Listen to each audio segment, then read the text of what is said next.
Maman, elle m'a dit que t'avais déménagé ta boîte à la Courneuve parce que t'avais des problèmes avec les impôts. Vous devez à l'administration fiscale 1 750 000 euros. Excuse-moi, faut que je les paye. Moi, je te suis au bout du monde. À la Courneuve. Ah oui, quand même. Salut tout le monde. Eh bien aujourd'hui on a décidé d'aller dehors parce qu'il fait beau au lieu de parler dans un cinéma, mais pourtant on va parler d'un film qui passe dans un cinéma à partir de ce mercredi. Il s'appelle Jusqu'ici tout va bien. Alors Jusqu'ici tout va bien, c'est une phrase que vous connaissez sans doute, c'était une phrase d'accroche sur un film de Mathieu Kassovitz qui était sorti en 1995 qui s'appelait La haine et qui parlait du problème des banlieues et des cités en France.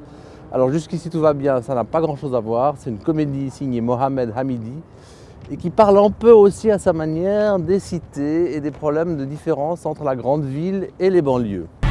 Oh putain! À ta place! J'ai le temps! Vous faites quoi là? Je sais pas, il me fait peur lui aussi là! Vous êtes maître chien, vous avez peur des chiens, vous? Mais non, mais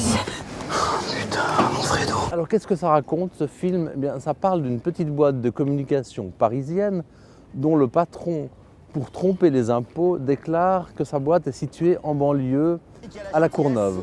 Le problème c'est que quand on découvre qu'il ment, il va réellement devoir aller s'installer à la Courneuve avec toute son équipe, avec tous ces éléments. Alors évidemment, le film est basé sur le choc des mentalités, le choc des milieux sociaux.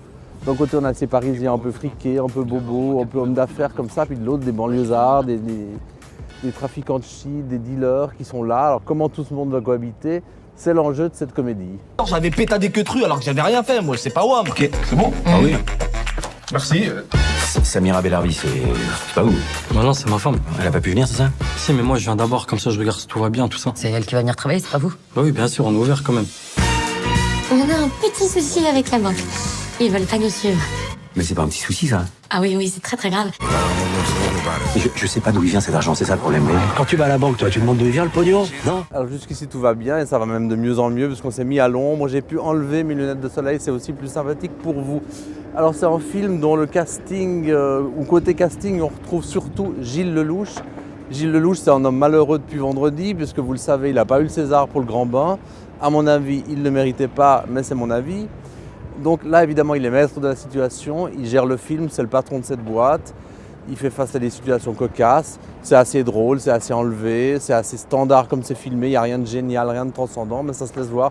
C'est un bon divertissement français qui passe plutôt bien, voilà, que je vous conseille en ce début, à cette fin du mois de février. Très bonne séance. Je voulais savoir si tu voulais peut-être venir déjeuner avec moi ce soir. Mais j'ai dit une connerie, qu'est-ce qu'il y a? Ce midi, c'est déjeuner. Dîner, déjeuner, fluncher, c'est de la nourriture, on mange quoi. C'est génial.